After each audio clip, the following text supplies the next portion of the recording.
Esse mundo aqui, ele é uma prefiguração do mundo vindouro. Por exemplo, Uruha, o vento, Uruha é vento. É vento, é o sopro, assim. Ele simboliza a presença do Eterno, quer dizer, aquilo que nós conhecemos como espírito. Mas esse vento aqui, ele te salva? Não. Mas ele representa, ele é uma sombra. Certo. E é nesse corpo aqui, que é o templo, esse templo aqui é uma sombra também. Só que esse, ele fez. Você, por exemplo, o Criador fez você. Certo. Agora o de alvenaria quem fez foi o homem que fez. Foi quem fez, ele fez que fez esse. Exato. Ele fez o homem fez esse. Exato. Então se ele tiver a criatura é quem criou o templo. Exatamente. Se ele tiver que se comunicar com algum templo aqui na Terra, não vai ser com o de alvenaria feito por mãos de homens. Vai Isso aí é certo. Fez. Vai ser com o que ele fez. Que é esse aqui. Uhum. Então, quando você fala, você está usando o que para falar? Eu estou usando ar. Se eu não tiver ar, eu não consigo falar. A girafa não fala por causa disso. Ela não consegue, com aquele pescoço dela tão comprido e o pulmão tão longe, gerar uma quantidade de ar suficiente para produzir som. Qual som o gato faz? Miau. O cachorro late. E a girafa? Ela não faz som nenhum. Exatamente. Porque o ar não consegue sair do pulmão dela que está longe, atravessar aquele túnel do pescoço e ainda ter suficiente força para articular a língua dela para fazer qualquer ruído. Então, quer dizer, falar ela não falaria nunca. Não falaria nunca. Mas nem ruído ela consegue fazer porque é muito distante. Porque é o ar que faz isso. É bonito de perceber isso, porque a gente vê... Fernando, outra coisa, onde não há ar, não há som. Não há som e não há vida. Não há vida. O ar, ele traz o oxigênio, né, os gases lá que são necessários. Ele carrega Então, ó, ele vai entrar no meu pulmão, vai alimentar meu sangue, vai nutrir o meu sangue, o oxigênio. Seu sangue vai carregar esse oxigênio para todas as células. Só que isso é sombra. Ó, eu vou deixar esse ar entrar em mim, ó. Mas não me salvou. Não. Agora, ele só mantém sua vida carnal aqui. Se eu pegar esse ar físico, ele não faz nada por mim no sentido espiritual. Não tem como fazer Espiritualmente não faz nada. Não, só vai te dar algo que tem mesmo, que é a vida normal que está aqui. Mas ele está me mostrando certo. Que o Criador trabalha dessa forma em mim. Entendo. Isso aí é uma sombra. É uma sombra. É uma forma para você entender o que você não entenderia se não tivesse um parâmetro. Exatamente. Uma comparação. E aí, para falar, você não está utilizando o ar para falar? Sem ar não fala. Então você está usando o Uruha do Eterno. O áudio que entra aqui é uma vibração sonora do ar. Se não houver ar, não vibra, não chega aqui no ouvido. Como é que a Escritura fala? Também não sai nada. A Escritura fala que a boca é a porta do templo. Tá é por ela que sai. Está no livro de Barnabé. A porta do templo. Aí você vê... Pedir a Elaine para trazer água para nós que a gente vai bebendo. Madinha, me ajuda aí, por favor, minha rica. Traz um copinho d'água para mim, pro Fernando. Ah, tá trazendo já. Do filtro, obrigado. Então, se você fala pela boca, e a boca é a porta do templo, e você usa o ar para falar, olha que coisa bonita. Passa o link por cima. Já passei por e-mail. Nós temos que falar, falar através do Uruha. Mas não desse Uruha aqui, ó. Nós temos que nós estamos sentindo aqui, que não estamos vendo, mas estamos sentindo. Ó, você faz aqui. Ô, Fernando, eu creio que é importante a pessoa entender que a palavra espírito e ar é a mesma palavra. Mesma coisa. Porque você está falando já há meia hora aqui, mas tem muita gente que não está entendendo isso.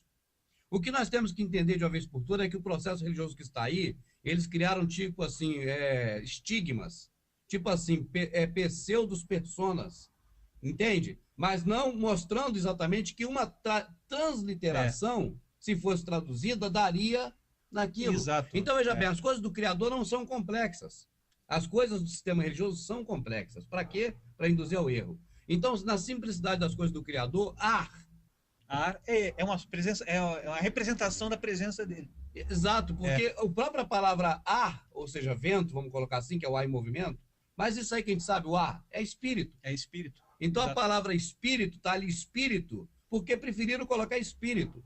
Mas colocasse ar, era a mesma coisa. E quando você vê, antes de se criar tudo, e o Espírito do Eterno pairava por sobre as águas. Certo. Aconteceu a mesma coisa quando Yahushua veio lá com Cafos, com Pedro.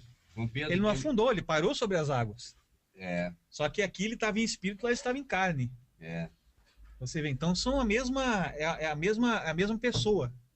Tá? Aqui ele estava em espírito, parava por sobre as águas e lançou sua palavra e se criou a terra seca e tudo mais, a criação.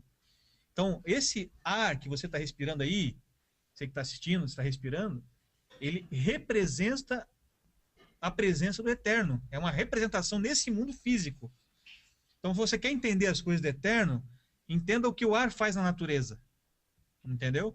Entenda o que o ar faz na natureza, faz por você, na tua respiração. Aí você vai entender como o Eterno quer trabalhar contigo. Você vê que ele quer que você fale pela porta do templo usando o ruha dele. Certo. Assim como você fala no teu corpo físico, usando também o vento. Então tem que entra no tabernáculo e na saída vai sair as coisas boas, né? A palavra, né? A verdade, tal. Então você vê que a criação, amada, ela mostra o plano do Criador, o plano da salvação do Criador. Quando a pessoa planta, por exemplo, a terra é Yalshuru, a terra, aquela que nasce da água, representa o povo dele, a terra dele. Entendo. Terra.